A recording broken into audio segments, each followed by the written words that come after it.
पाठः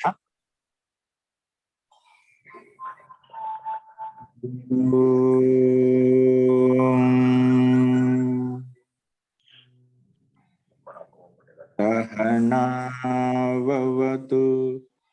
सहनौ भुनक्तु सह वीर्यं करवावहै तेजस्विनावधीतमस्तु मा विद्विषावहै।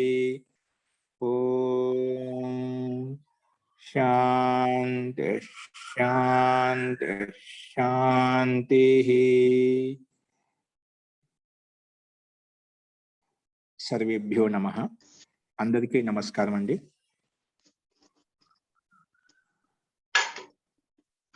మనము సమాధి గురించి చెప్పుకుంటున్నాం. ఆ సమాధి లాభం మనకు కలగాలంటే ఈశ్వర ప్రణిధానం చేయడం వల్ల సమాధి లాభం కలుగుతుందని చెప్పాం. కానీ ఈశ్వర ప్రణిధానం చేయడం వల్ల మనకు ముందుగా ఆత్మ పరమాత్మ సాక్షాత్కారం అవుతుంది. దానితో పాటుగా అంతరాయాలు వాటి యొక్క అభావం కూడా కలుగుతుంది. అంటే విఘ్నాలు ఉప విఘ్నాలు ఏవైతే చెప్పుకున్నామో వాటి యొక్క దోషాలు ఉన్నాయో అవి కూడా నివారించబడతాయి. అవి మన ఈశ్వర ప్రణిధానం జపానుష్ఠానం చేయడం ద్వారా తొలగింపబడతాయని చెప్పాం. అవి ఏంటివి విఘ్నాలు ఉప విఘ్నాలు అంటే నేను చెప్పుకున్నాము. వ్యాధి స్థాన సంశయ ప్రమాద ఆలస్య అవిరతి భ్రాంతి దర్శన అలబ్ధ భూమికత్వ అనవస్థితత్వాన్ని చిత్త విక్షేపా అంతరాయా. ఇవి చిత్త విక్షేపాలు 9. ఇవి చిత్తంలో ఉండేటువంటి దోషాలు. ఇవి జపం చేయడం వల్ల తొలగించబడతాయి. ఇంకా వీటితో పాటు దుఃఖ దౌర్మనస్య అంగమేజయత్వ శ్వాస ప్రశ్వాస విక్షేప సహభువ అని ఇక్కడ కొన్ని దోషాలు ఉన్నాయి. ఇవి కూడా ఉపవిఘ్నాలు అంటాం. వీటిని దుఃఖము దౌర్మనస్యము అంగమేజయత్వము శ్వాస ప్రశ్వాస ఇవి కూడా ఈ విఘ్నాలతో పాటు ఈ ఉపవిఘ్నాలు ఖచ్చితంగా ఉంటాయి. పైన వ్యాధి స్థానం సంశయం ఇవి ఉన్నాయనుకోండి, ఖచ్చితంగా ఇవి కూడా మన చిత్తంలో ఉంటాయి. కాబట్టి ఇవన్నీ కూడా మన జపానుష్ఠానం చేయడం వల్ల పోతాయని చెప్పుకున్నాము. కాబట్టి వాటిని జపానుష్ఠానం చేయాలి అంటే ఈ విక్షేపాలను ఇంకా దూరం చేసుకోవాలంటే ఏం చేయాలన్నప్పుడు దానికి ఒక ఉపాయం చెప్పాను అనమాట. తత్ ప్రతిషేధార్థం ఏకతత్వ అభ్యాస. వీటిని విఘ్నాలను ఉపవిఘ్నాలను తొలగించుకోవాలంటే జపానుష్ఠానంతో పాటు తొలగిపోతాయి. కానీ జపానుష్ఠానంతో పాటు ఎలా చేయాలి జపానుష్ఠానం? తత్ ప్రతిషేధార్థం ఏకతత్వ అభ్యాస. ముందు ఈ వ్యాధులు విఘ్నాలు ఉపవిఘ్నాలు తొలగించుకోవాలంటే ఏకతత్వం అంటే ఆ ఈశ్వరుని యొక్క తత్వాన్ని అభ్యసించాలి. ఏకతత్వ ఈశ్వరుని అభ్యసించడం వలన ఇవేంటి మనకి ఆత్మ పరమాత్మ సాక్షాత్కారం అవుతుంది. తర్వాత ఈ విఘ్నాలు ఉపవిఘ్నాలు కూడా తొలగిపోతాయి. అంటే దానికి ఏకతత్వం అనేటువంటి ఆ ఈశ్వరుని యొక్క తత్వాన్ని నిరంతరంగా అభ్యసిస్తూ ఉండాలి. అలా చేసినప్పుడు ఇవి మనకు దూరం అవుతాయి. అదే విషయంలో మహర్షి ఏం చెప్తున్నాడని మనం చూస్తున్నాము. ఇక్కడ మహర్షి వ్యాస్ మనకు చెప్పుకున్నాము. ఇక్కడ ఒక ఈ చిత్తాన్ని మనం అభ్యసించాలి. ఏకతత్వం పరమేశ్వరుడు ఎవరైతే ఉన్నారో ఆ పరమేశ్వరుని అభ్యసించాలని చెప్పాం. కానీ ఇదే సందర్భంలో ఒక ప్రకరణము క్షణికవాది యొక్క మతాన్ని, బౌద్ధ ఆచార్య యొక్క మతాన్ని ఇక్కడ ఉల్లేఖించారు. వాళ్ళ మతంలో ఏమిటంటే వాళ్ళు ఈ క్షణికం అనేది, ఈ చిత్తం అనేది క్షణికమైనది, ఉత్పన్నమవుతుంది నష్టమవుతుంది, ఉత్పన్నమవుతుంది నష్టమవుతుంది. అంటే అదే విధంగా ఈ పదార్థంలో ఉన్నటువంటి ఈ సంసారంలో ఉన్నటువంటి ప్రతి పదార్థం కూడా క్షణికమైనది. ప్రతి క్షణము అది జీర్ణిస్తుంది, క్షీణిస్తుంది, నష్టమవుతుంది, ఉత్పన్నమవుతుంది నష్టమవుతుంది. అలాగా వాళ్ళ యొక్క అభిప్రాయం, వాళ్ళ యొక్క సిద్ధాంతం. అదే బౌద్ధాచార్యులు కూడా వాళ్ళు కూడా క్షణికవాదాన్ని స్వీకరిస్తారన్నమాట. వాళ్ళ అభిప్రాయం ఇక్కడ ఉల్లేఖించారన్నమాట. వాళ్ళ ప్రకారంగా మనం వెళ్ళామంటే చిత్తము క్షణికమైంది అనుకున్నాం అనుకోండి, మనం లోక వ్యవహారం సిద్ధించదు. వాళ్ళు ఏమంటున్నారు, చిత్తము క్షణికమైంది, ప్రతి పదార్థం క్షణికమైంది చెప్తున్నా, మళ్ళీ దాన్ని ఏకాగ్రం కూడా చేయాలంటున్నారు. ఏకాగ్రం చేయాలి ఎలా అవుతుంది? ఇప్పుడు క్షణికమైన నష్టమైనప్పుడు మళ్ళా కొంతకాలం తర్వాత నేను చూసింది నేను చేసింది అంత ఇదే అని చెప్పి మళ్ళా అనుభూతిని లోక వ్యవహారం చెప్తున్నాడు. ఒక వ్యక్తితో మనం మాట్లాడాము, ఒక వస్తువు ఇచ్చాము, తిరిగి ఆ వస్తువు మళ్ళీ రేపు తీసుకుంటాం. అంటే ముందు ఏ చిత్తం ద్వారా అయితే నువ్వు ఆ వస్తువుని తీసుకున్నావో మళ్ళీ తర్వాత నెక్స్ట్ రోజు అదే వ్యక్తి దగ్గరికి పోయి ఆ వస్తువుని మళ్ళీ స్వీకరిస్తున్నావు. అంటే లోక వ్యవహారంలో కనిపిస్తుంది. ఒకవేళ ఆ చిత్తంను నిన్న ఏ సందర్భంలో ఏ చిత్తంతో అయితే ఆ వ్యక్తిని కలిసి ఆ వస్తువుని తీసుకున్నావో అదే చిత్తం ఉండాలి కదా. ఉంది కాబట్టి నువ్వు లోకాన్ని వ్యవహారం చేస్తున్నావు. నీ మతం ప్రకారంగా వెళ్ళాను, నీ సిద్ధాంత ప్రకారంగా వెళ్ళామనుకోండి, చిత్తము క్షణికమైంది అనుకోండి, అక్కడ ఆ వ్యవహారం నడవదు, లోక వ్యవహారం నడవదు. నిన్న చిత్తం నిన్న నష్టమైపోయింది. నష్టమైపోతే ఇప్పుడు ఆ స్మరణ ఉండాలి కదా, ఎలా వస్తుంది? కాబట్టి లోక వ్యవహారంగా ఇది విరుద్ధంగా ఉంది. కాబట్టి ఇది వాళ్ళ సిద్ధాంతం సత్య సిద్ధాంతం కాదు. ఇప్పుడు వాళ్ళే క్షణికమైనట్టుగా నష్టం అవుతుందంటారో మళ్ళీ అదే వ్యవహారాన్ని లోక వ్యవహారం చేస్తున్నాడు. లోక వ్యవహారం ప్రత్యక్షం కనిపిస్తున్నాడు. నువ్వు ప్రత్యక్షంగా నువ్వు అది లోక వ్యవహారం చేస్తున్నావు. క్షణికమైనంటే అలా స్థితి కలగకూడదు. దీన్ని బట్టి ఏమర్థమవుతుంది? ఇది క్షణికవాదం సిద్ధాంతం కాదు. అదే విషయాన్ని కొంచెం భిన్నంగా తాత్పర్యం చెప్పాడు.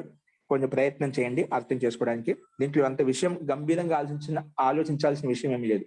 చూసుకోండి, మళ్ళీ ఒకసారి చెప్తాను. వ్యాస భాష్యంలో అది స్క్రీన్ మీద కనిపిస్తుంది, అది ముందు పెట్టుకోండి. అందరి దగ్గర పుస్తకాలు ఉన్నాయి. అస్తు. విక్షేప ప్రతిషేధార్థం ఏకతత్వ అవలంబనం చిత్తం అభ్యసేత్. మన విక్షేపాలు, విఘ్నాలు, ఉపవిఘ్నాలు ఉన్నాయి కదా, వాటిని తొలగించడం కోసం ఏకతత్వం అంటే ఆ ఈశ్వరతత్వం మీద చిత్తాన్ని కేంద్రీకరించాలి. వాటి మీద అభ్యాసం చేసి మనము ఈ విఘ్నాలు, ఉపవిఘ్నాలు తొలగించుకోవాలి అని చెప్పి మహర్షి వ్యాస భాష దానికి సమాధానం చెప్పేశారు అనమాట. ఏకతత్వ అభ్యాసం చేయడం వలన ఈ విఘ్నాలు, ఉపవిఘ్నాలు తొలగిపోయినప్పుడు మనకు ఆత్మ పరమాత్మ సాక్షాత్కారం అయిపోతుంది. ఇదే విషయంలో, ఇదే ప్రసంగంలో కొంచెం ఈ చిత్త విషయంలో క్షణికవాదుల యొక్క ప్రసంగాన్ని కూడా ఇక్కడ ఉల్లేఖించారు. చూడండి. యస్యతు ప్రత్యర్థనియతం ప్రత్యయ మాత్రం క్షణికం చ చిత్తం తస్య సర్వమేవ చిత్తం ఏకాగ్రం నాస్తి ఏవ విక్షిప్తం. ఎవరి మతంలో అయితే ప్రత్యర్థనియతం ప్రతి పదార్థం మీద చిత్తం నియమించబడింది, నియతంగా చెప్పబడింది. తర్వాత ప్రత్యయ మాత్రం, అది ప్రత్యమాత్ జ్ఞాన మాత్రం, కేవలం జ్ఞాన మాత్రంగా ఉంది. తర్వాత క్షణికం, ఇంకా క్షణికమైంది. అటువంటి చిత్తం అనేది తస్య సర్వమేవ చిత్తం ఏకాగ్రం. అతని యొక్క మతంలో ఆ చిత్తం ఎల్లప్పుడూ ఏకాగ్రంగా ఉంది. నాస్తి విక్షిప్తం, నాస్తివ విక్షిప్తం, విక్షిప్త స్థితే లేదు. ఒకవేళ ఇది కాకుండా ఇది పునరిదం సర్వతః ప్రత్యాహృత్య ఏకస్మిన్ అర్థే సమాధీయతే. ఇది మొత్తం ఈ చిత్తాన్ని అన్ని వైపులను తొలగించేసి, అన్ని పదార్థాలను తొలగించేసి ప్రత్యాహృతి తొలగించి ఏకస్మిన్ అర్థే సమాధితే, ఒకే విషయంలో దాన్ని లీనం చేశామనుకోండి, తదా భవతి ఏకాగ్రం. అప్పుడు అవుతుంది ఏకాగ్రం. అంటే అది కూడా కాదు. ఎందుకు?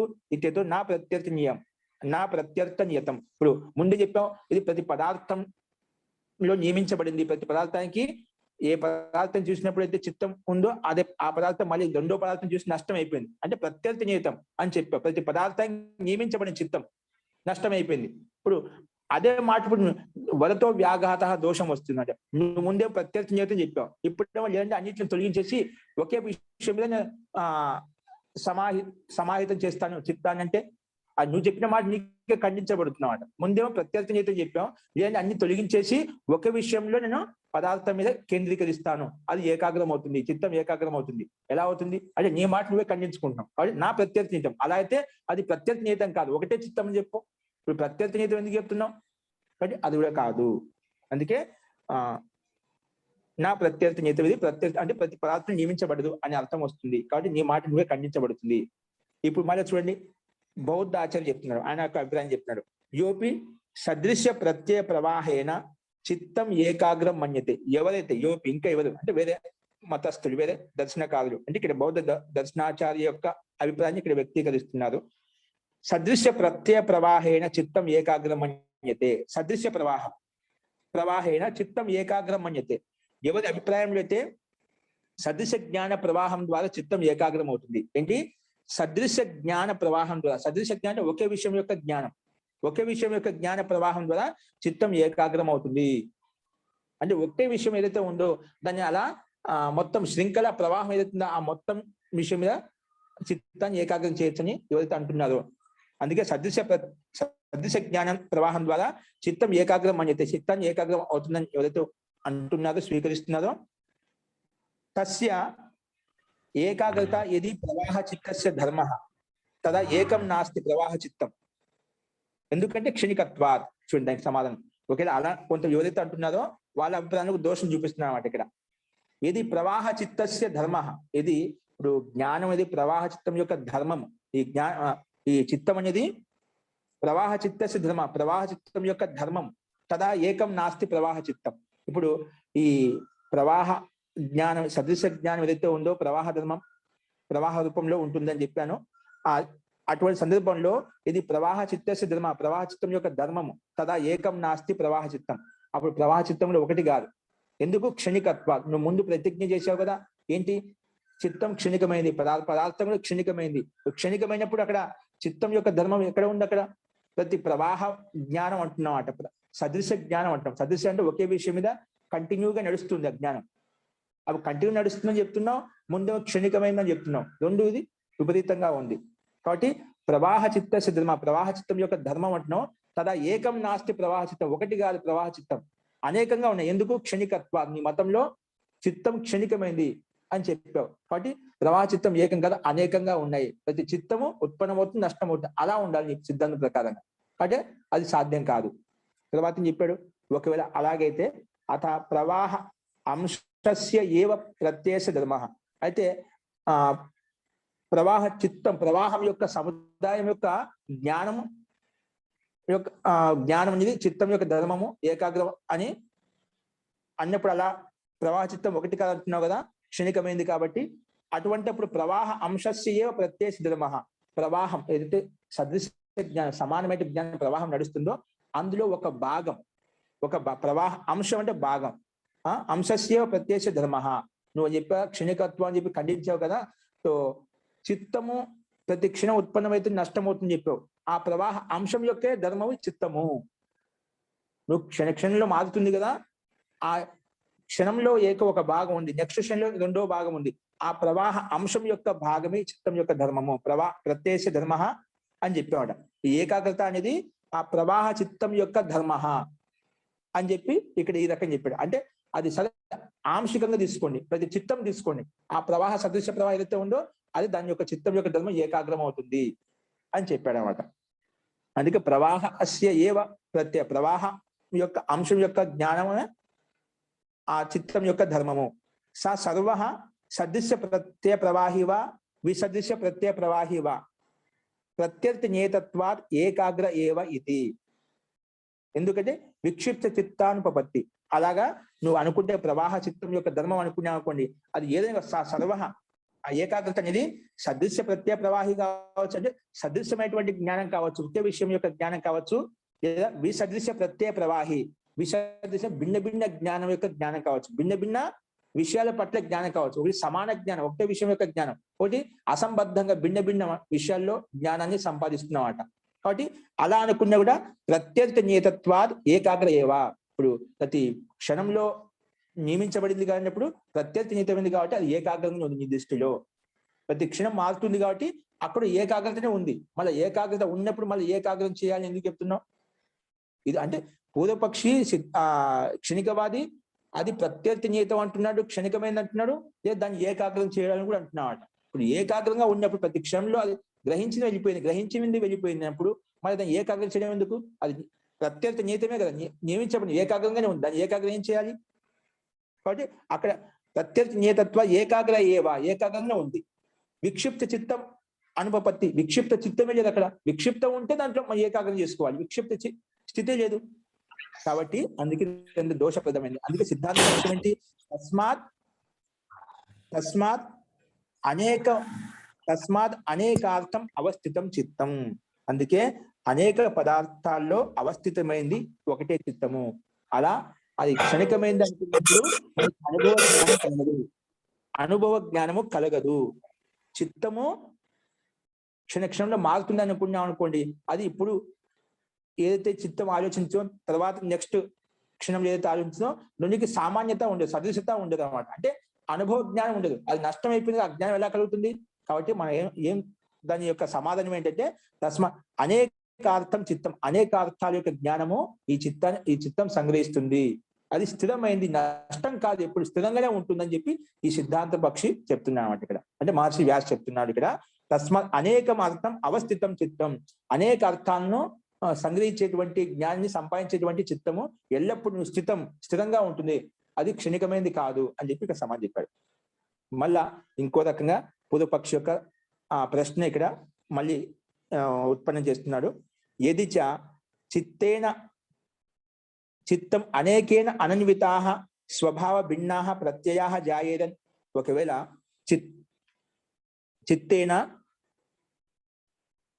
చిత్తేన ఏకేన అనన్వితాః స్వభావ భిన్నాః ప్రత్యయాః జాయేరన్,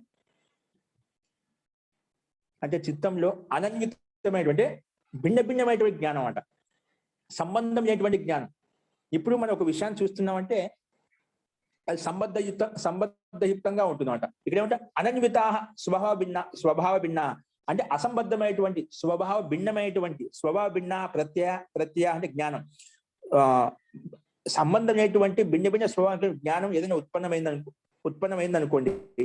అంటే ఇప్పుడు క్షణికవాద దృష్టిలో ఇప్పుడు ఒక చిత్తము ఒక విషయాన్ని చూసింది, రెండో చిత్తం ఇంకో విషయాన్ని చూసింది, అంటే సంబంధం లేదు, ఏదానికి ఇదే సంబంధం లేదన్నమాట. సంబంధం లేకుండా అసంబద్ధంగా విషయాన్ని చూస్తూ పోతుంది. అటువంటప్పుడు ఎలా చిత్తం ఏకాగ్రం ఎలా అవుతుంది ఆ విషయం చెప్తున్నట.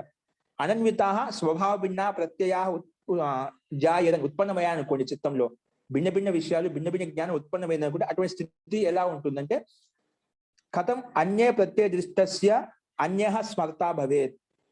ఒకవేళ నువ్వు అలా అంటేనా అసంబద్ధమైనటువంటి భిన్న భిన్న స్వభావం చిత్తంలో ఉత్పన్నమవుతుందని అనుకోండి. కథం అన్యయ ప్రత్యయ దృష్టస్య అన్యః స్మర్తా భవేత్.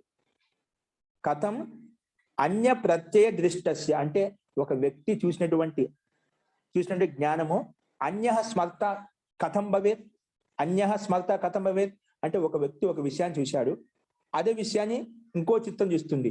అంటే ముందు ఒక విషయం చూసినటువంటి చిత్తం ఏదైతే ఉందో ఆ విషయం నష్టం అయిపోయింది, క్షణికవాది ప్రకారంగా నష్టం అయిపోయింది. మళ్ళీ వేరే చిత్తం వచ్చేసి దాన్ని ఎలా స్మరిస్తుంది, స్మరణ ఎట్లా వస్తుంది అది చెప్తున్నాడు. కథం ఎలాగా అన్య ప్రత్యదిష్టం అంటే వేరే వ్యక్తి చూసినటువంటి ప్రత్యయం జ్ఞానం ఏదైతే ఉందో అన్యః స్మర్త కథం భవేత్, వేరే వ్యక్తి దాన్ని ఎలా స్మరిస్తాడు. ఆ చిత్తం చూసిందే నష్టం అయిపోయింది, అదే స్మరణ మళ్ళీ వేరే చిత్తానికి ఎలా అందుతుంది. కాబట్టి ఆ ప్రకారంగా నువ్వు చిత్తం అనేది క్షణికమైంది అన్నప్పుడు ఏంటి దోషాలు వస్తాయి. ఆ స్మరణ అనేది ఉండదు అన్నమాట. ఆ చిత్తం నష్టమైంది, ఆ విషయాన్ని చూసి నష్టం అయిపోయింది. మరి రెండో చిత్తం ఆ రెండో క్షణికంలో ఉత్పన్నమైన స్థితి ఏదైతుందో అది చూస్తుందే నష్టం అయిపోయింది. ఈ జ్ఞానోదయం ఎలా కలుగుతుంది, అక్కడ స్మరణం ఎలా కలుగుతుంది. కాబట్టి ఇదంతా దోషప్రదమైంది. అన్యయ ప్రత్యయ దృష్టస్య అన్యః స్మర్త కథం భవేత్, ఒకరు చూసింది ఇంకొక ఎలా స్మరణలోకి వస్తుంది. అన్యః స్మర్త కథం భవేత్ ఎలా స్మరించబడుతుంది. కాబట్టి అన్యయ ప్రత్యయ ఉపచితస్య చ కర్మాశయస్య అన్యః ప్రత్యయ ఉపభోక్త భవేత్. నీ ప్రకారం వెళ్తున్నా అన్య ప్రత్యయ ఉపచితస్య చ కర్మాశయస్య అన్యః ప్రత్యయ ఉపభోక్త భవేత్. నువ్వు చేసిన ప్రకారం అయితే మొట్టమొదటి చిత్తం ఏదైతే చూసిందో ఏది పాపం కాబట్టి ఏదైనా ఒక కర్మ చేసి ఉంటుంది, పాపం కావచ్చు పుణ్యం కావచ్చు, అది రెండో చిత్తం అనుభవించాల్సి వస్తుంది. నీ ప్రకారం వెళ్తే అది ఒక పని చేసి ఒక కర్మ చేసి వెళ్ళిపోయింది. తర్వాత నెక్స్ట్ చిత్తం ఏదైతే ఉత్పన్నమవుతుందో ఆ చిత్తం దాని యొక్క ఫలితం యొక్క భోక్త అయిపోతుంది అన్నమాట. ఒక చిత్తం ఒక పని చేసి అది నష్టం అయిపోయింది, తర్వాత దాని పరిణామం ఏదైకి వస్తుంది, నెక్స్ట్ చిత్తం ఏదైతే ఉందో దానికి వస్తుంది, అంటే అది అనుభవించాల్సి వస్తుంది అన్నమాట. నీ ప్రకారం వెళ్తే చిత్తం క్షణికమైంది, ఆ పని చేసి వెళ్ళిపోయింది అనుకున్నాం. అంటే ఏ చిత్తం ఉత్పన్నమయ్యే నష్టమైపోయిందో అప్పుడు రెండో చిత్తం కదా, అదే వెళ్ళిపోయింది. దాని తర్వాత పరిణామం ఏదైకి వస్తుంది, వేరే చిత్తానికి వస్తుంది, వేరే కర్తకు వస్తుంది. కాబట్టి అది ఒక చేసిన కర్మకు ఫలితం ఇంకొకరు అనుభవించాల్సి ఉంటుంది, ఇంకొకరు ఉపభోగం చేయాల్సి ఉంటుంది. అందుకే అన్యయ ప్రత్యయ ఉపచితస్య అంటే వేరే వ్యక్తి చేసినటువంటి కర్మాశయస్య కర్మకు అన్యః ప్రత్యయ ఉపభోక్త భవతి. వేరే వ్యక్తి ఆ జ్ఞానానికి ముందు చేసినటువంటి జ్ఞానిక కర్మకు ఉపభోక్త భవతి, వేరే కర్త అనుభవించాల్సి ఉంటుంది. నీ క్షణికవాది ప్రకారం వెళ్తేనా అలాంటి దోషం వస్తుంది. నువ్వు కర్మ చేసిన ఒకరైతే దాని ఫలితం ఇంకొకరు అనుభవించాల్సి ఉంటుంది. కాబట్టి ఇది క్షణికవాది కరెక్ట్ కాదు. అందుకే ఏక ప్రత్యయ విషయో అయం అభేదాత్మ అహమితి ప్రత్యయ. అందుకే ఈ చిత్తం అనేది ఒకే విషయాన్ని సంగ్రహిస్తుంది.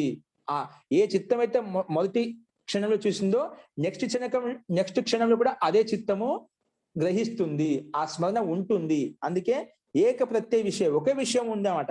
ఏక ప్రత్యయ విషయ అయం భేదాత్మ, ఈ చిత్తం అనేది భేద రూపంగా లేదు. అంటే మొట్టమొదటి చిత్తం వేరు, తర్వాత చిత్తం వేరు, అలాంటి భేదం లేదు. అభేదాత్మ అంటే విభిన్న అభేదంగా ఉంది, భేదం లేదు. అంటే చిత్తం ఒకటే. అభేదాత్మ ఇది అంటే అభేద జ్ఞానం కలుగుతుంది, భిన్న భిన్న జ్ఞానం కలగడం. అభేదాత్మ అహమితి ప్రత్యయ అంటే భిన్న భిన్న జ్ఞానం లేదు, ఒకటే జ్ఞానం ఉందని చెప్పి ఆ చిత్తానికి మనకు ఉంటుందని చెప్పి మనకి ఇక్కడ సిద్ధాంత పక్షి ప్రకారం చెప్తున్నాడు. ఏక ప్రత్యయ విషయం, ఒకే ప్రత్యయ విషయం ఉంటుంది. అభేదాత్మ భిన్న భిన్నంగా ఉండదు. ఇది జ్ఞానం మనకు కలుగుతుంది. ఒకవేళ నువ్వు భిన్న భిన్న జ్ఞానం అన్నావు అనుకోండి, కథం అత్యంత భిన్నేసు చిత్తేసు వర్తమానం సామాన్యం ఏకం ప్రత్యయని ఆశ్రయ. ఒకవేళ నువ్వు ఇది భిన్న భిన్న జ్ఞానం, ఈ చిత్తం వేరు ఈ చిత్తం వేరు, అట్లా భిన్న భిన్న చిత్తాన్ని ఉత్పन्न చేసావనుకోండి, కథం అత్యంత భిన్నేసు చిత్తేసు భిన్న భిన్నమైన చిత్తములలో వర్తమానం భిన్న భిన్నమైన చిత్తంలో ఉంటూ, వర్తమానం అంటే వర్తమానం ఉంటూ సామాన్యం ఏకం. ఒక సామాన్య వ్యక్తికి ప్రత్యయని ఆశ్రయ. ప్రత్యయని చిత్తంలో ఎలా బోధింపబడుతుంది? ఒకే చిత్తంలో ఎలా బోధింపబడుతుంది? నువ్వు భిన్న భిన్న చిత్తం అంటున్నావు, అప్పుడు ఒక సామాన్య వ్యక్తికి ఎలా అర్థం చేసుకోగలుగుతాడు? ఆ చిత్తం నష్టమైపోయింది, తర్వాత నెక్స్ట్ చిత్తం వచ్చి ఇంకో పదార్థం చూస్తుంది. కాబట్టి ఆ సామాన్యం ఏకం, సామాన్య వ్యక్తి ఎవరికైతే ఉన్నదో ప్రత్యయనం ఆశ్రయత ఎలా వస్తుంది అంటే దాన్ని బోధించలేము, దాన్ని అర్థమైన చెప్పలేము. కథం ప్రత్యయని ఆశ్రయ, ఎలా అది ఆశ్రయిస్తుంది? ఆ సామాన్య యొక్క బుద్ధిలోకి ఎలా అది సంగ్రహించబడుతుంది? సామాన్య వ్యక్తికి అది సాధ్యం కాదు. కాబట్టి ఈ విషయం చిత్తం అనేది ఒకటే, స్థిరమైంది. అన్ని పదార్థాల యొక్క జ్ఞానం ఏదైతే ఉందో ప్రతి క్షణంలో ప్రతి నిమిషంలో అది క్షణంలో భిన్న భిన్న విషయాన్ని సంగ్రహిస్తుంది. సంగ్రహించినప్పటికీ కూడా చిత్తం ఒకటే, అదే అన్నిటినీ సంగ్రహిస్తుంది. ఆ అన్నిటి యొక్క జ్ఞానం ఆ చిత్తంలో ఉంటుంది. భిన్న భిన్నంగా అది మనం ఆలోచించినప్పుడు భిన్న భిన్న చిత్తేసు వర్తమానం, భిన్న భిన్నంగా చిత్తాల్లో ఉన్నప్పుడు, భిన్న భిన్న చిత్తం అనుకున్నప్పుడు సామాన్యం ఏకం ప్రత్యయ ఆశ్రయత. కథం ఆశ్రయత, అది ఆశ్రయించలేదు. ఆ జ్ఞానము సామాన్య వ్యక్తికి బుద్ధి బోధనలోకి రాదు అని చెప్పి ఇక్కడ చెప్పాడు. కాబట్టి ఇంకా అటువంటి అని చెప్పి స్వభావగ్రాహ్యశ్చ అయం అభేదాత్మ ఇది ప్రత్యయ. అందుకే స్వానుభవ గ్రాహ్యశ్చ అయం అభేదాత్మ. స్వానుభవం కలుగుతుంది అనమాట. అంటే చిత్తము ముందు చూసింది, తర్వాత చూసిన భిన్న భిన్న విషయాలు ఏవైతే ఉండేది, ఆ స్వానుభవం, ఆ చూసిన చిత్తం ఒకటే కాబట్టి ఆ అనుభవం అంతా వస్తుంది. స్వానుభవ గ్రాహ్యశ్చ, స్వానుభవం కలుగుతుంది, అనుభూతి కలుగుతుంది. అభేదాత్మ అహమితి ప్రత్యయ. ఇది భిన్న భిన్నంగా ఆ చిత్తం గ్రహించిన ఒకటే చిత్తమే, అది భిన్న భిన్న విషయాన్ని గ్రహిస్తుంది. అది ఒకే రూపాన్ని మనకు ఒకే అర్థాన్ని ఒకే అనుభూతిని కలిగిస్తుంది, స్వానుభవాన్ని కలిగిస్తుంది అని చెప్పి ఇక్కడ చెప్పాడు. ఎందుకంటే ఆ ప్రత్యక్షంగా ఒక విషయం చూసినప్పుడు మన తర్వాత విషయం మనకు కనిపిస్తుంది అన్నమాట. అటువంటి దాంట్లో తేడా ఎందుకు వస్తుంది అంటే మనం ప్రత్యక్షంగా ఏదైతే చూసామో అదే విషయాన్ని మనం చూడగలుగుతాం అనమాట.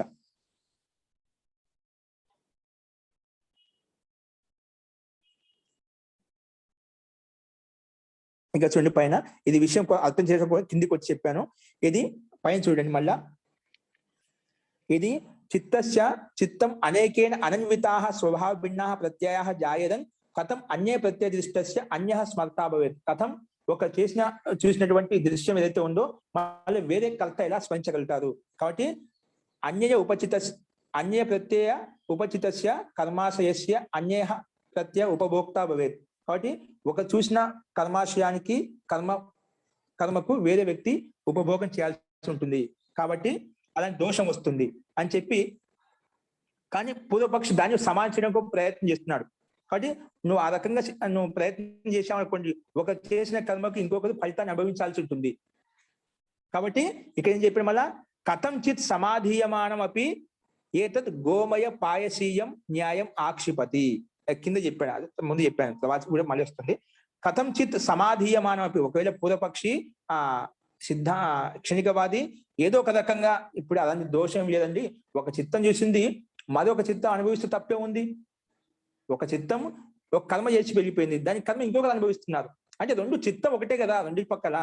అది కూడా చిత్తం ద్వారా గ్రహించబడింది, ఇది కూడా చిత్తం ద్వారా గ్రహించబడింది, అంటే రెండు చిత్తం సమానంగా ఉన్నాయి కదా. అలా అంటే గిన కథం చిత్ సమాధీయమానం అప్పుడు అలాగా రెండు ఒకటే, చిత్తం గ్రహించి అక్కడే చిత్తం ఇక్కడే చిత్తమే.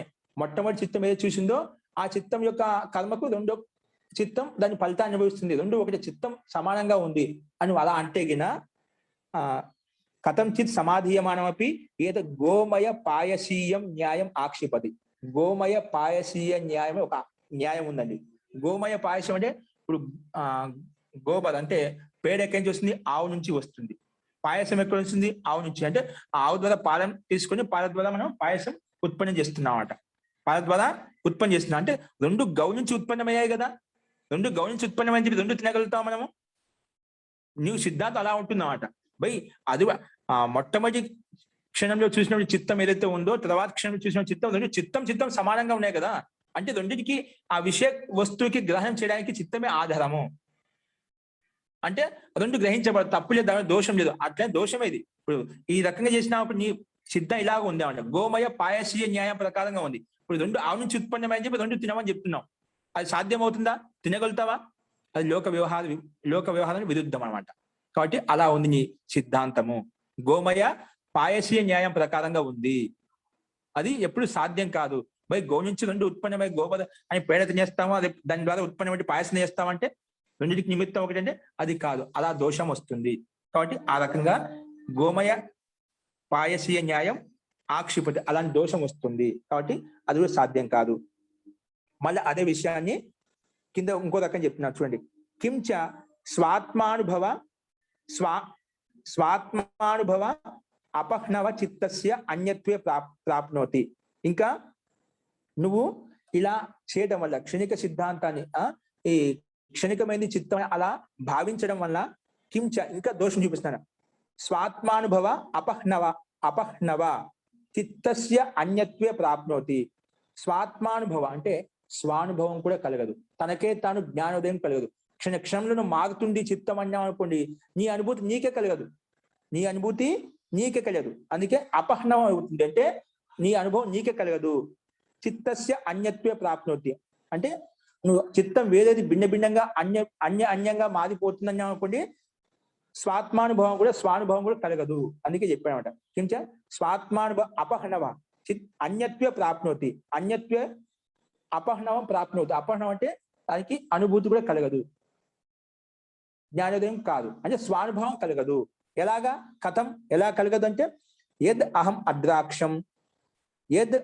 అద్రాక్షం నేను ఏదైతే చూశానో తత్ స్పృశామి దాన్ని నేను చూస్తున్నాను. నేను ఏదైతే ఇప్పుడు ఈ చిత్తం ద్వారా ఏదైతే చూస్తున్నానో నేను అదే చూస్తున్నాను. తర్వాత యచ్చ అస్ప్రాక్షం ఏదైతే చూశాను, ఏదైతే తాకానో, చూశానో, స్పర్శించానో తత్ పశ్యామి ఇప్పుడు దాన్ని నేను చూస్తున్నాను. అటువంటి స్వానుభవం కూడా మనకు కలగదు.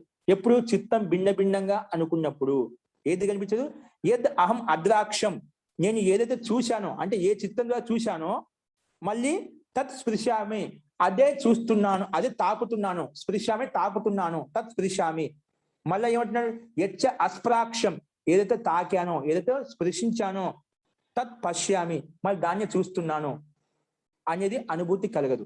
ఎప్పుడు నువ్వు చిత్తం క్షణికమైంది అన్నప్పుడు, నువ్వు ఏ క్షణంలో నువ్వు చూశావో మళ్ళీ దాన్నే తాకుతున్నాను అనేది ఆ చిత్తం నష్టం అయిపోయింది కదా. మళ్ళీ దాన్నే తాకుతున్నాను అనుభవం ఎలా కలుగుతుంది సిద్ధాంత ప్రకారంగా? అది కలగదు. మళ్ళీ నువ్వు ఏదైతే తాకావో మళ్ళీ దాన్ని చూస్తున్నాననే అనుభవం ఎలా కలుగుతుంది? ఎందుకంటే చూసినప్పుడు ఒక చిత్తం ఉంది, తాకినప్పుడు ఒక చిత్తం ఉంది, మళ్ళీ దాన్ని స్పృశించినప్పుడు ఒక చిత్తం ఉంది, తర్వాత దాన్ని చూస్తున్నప్పుడు ఒక చిత్తం ఉంది. అవి చూసేవి నష్టం అయిపోతున్నాయి. అది ఎలా స్వానుభవం కలుగుతుంది? కాబట్టి అందుకే ఇప్పుడు పైన స్వాత్మానుభవ అపహ్నవ చిత్తస్య అన్యత్వే ప్రాప్తి. చిత్తం అన్యంగా భావించినప్పుడు స్వాత్మానుభవం అపహ్నవం అవుతుంది. అది తనకు తాను అనుభవం కలగదు. ఎందుకంటే ఎలాగంటే ఇది అనమాట, ఈ స్థితి కలగదు. కాబట్టి చిత్తం ఏకంగా భావించినప్పుడే అది ఈ అనుభవం కలుగుతుంది. నేను ఏదైతే చూశానో అదే తాకుతున్నాను, స్పర్శిస్తున్నాను, మరి దాన్నే చూస్తున్నాను అనుభూతి కలుగుతుంది. చిత్తం ఒకటి కాబట్టి నష్టం కాలేదు, కాబట్టి స్థిరంగా ఉంటుంది, కాబట్టి ఈ అనుభవం కలిగింది. నీ సిద్ధాంత ప్రకారం వెళ్ళామా అది అనుభూతిలోకి రాదు. కాబట్టి ఇది దోషప్రదమైంది. కాబట్టి అది చెప్పినాడు. యద్ అహం అద్రాక్షం తత్ స్పృశామి యచ్చ అస్ప్రాక్షం తత్ పశ్యామి ఇది అహం ఇది ప్రత్యయ సర్వస్య ప్రత్యయస్య భేదే సతి ప్రత్యయని అభేదేన ఉపస్థిత. కానీ ఈ సర్వస్య ప్రత్యయస్య భేదే సతి అంటే చూసినప్పుడు ఒక దృశ్యం ఉంది, దాన్ని తాకినప్పుడు ఇంకో స్థితి ఉంది. అంటే చూసిన సందర్భము దాన్ని స్పర్శించిన సందర్భం భిన్నంగా ఉంది.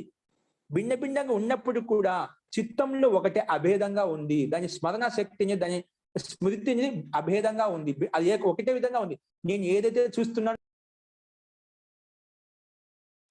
ఏదైతే తాకుతున్నానో అదే మళ్ళీ చూస్తున్నానే అనుభూతి మనకు కలుగుతుంది. ఎందుకు? చిత్తం ఒకటే కాబట్టి. అందుకే ఉంటున్నా తత్ పశ్యామితి జ్ఞానం అనేది సర్వస్య ప్రత్యస్య భేదశ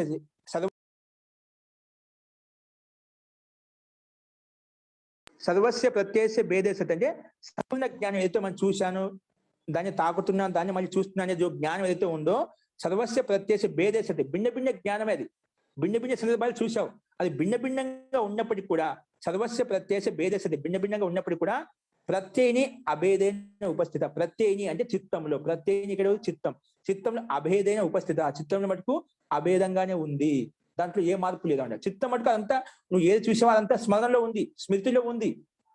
నీ ప్రకారంగా నేను చిత్తం క్షణికమైందని చూసావు అనుకోండి, ఇదంతా స్థితి అనుభూతి కలగదు. కాబట్టి దాని దోషం వస్తుంది అలా చేశామంటే. కాబట్టి చిత్తం మటుకు భిన్న భిన్నగా జ్ఞానం సంపాదించినప్పటికీ కూడా ప్రత్యయని అభేదైన ఉపస్థిత. ప్రత్యయని అంటే చిత్తంలో మాత్రం అభేదంగానే ఉంటుంది, ఒకే విధంగా ఉంటుంది. నేను ఏదో చూశానో దాన్ని తాకుతున్నాను, దాన్ని ఏదో తాకుతున్నానో అదే స్పృశిస్తున్నాను, మళ్ళీ దాన్ని చూస్తున్నానే అనుభూతి మనకు స్వానుభవం కలుగుతుంది. కానీ చిత్తం క్షణికమైంది, నష్టం అవుతుంది అన్నప్పుడు ఆ స్థితి మనకు కలగదు. ఓకేనా? అస్తు. ఇప్పుడు నెక్స్ట్ చూడండి మళ్ళా. ఇప్పుడు ఇంతకుముందు చెప్పాను అనమాట. ఏక ప్రత్యయ విషయో అయం అభేదాత్మ అహమితి ప్రత్యయ. ఇప్పుడు ఏక విషయ జ్ఞానం కలుగుతున్నమాట అంటే ఇదంతా చూసిన విషయం ఏదైతే ఉందో అంతా ఏక విషయ జ్ఞానం అంతా.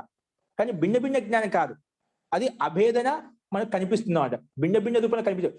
విషయం భిన్న భిన్నమే, కానీ దాని యొక్క అనుభూతి, దాని యొక్క జ్ఞానం అనేది అది ఒక శృంఖలాబద్ధంగా స్మృతి శక్తి మనకు ఒకే చోట కలుపుతుంది.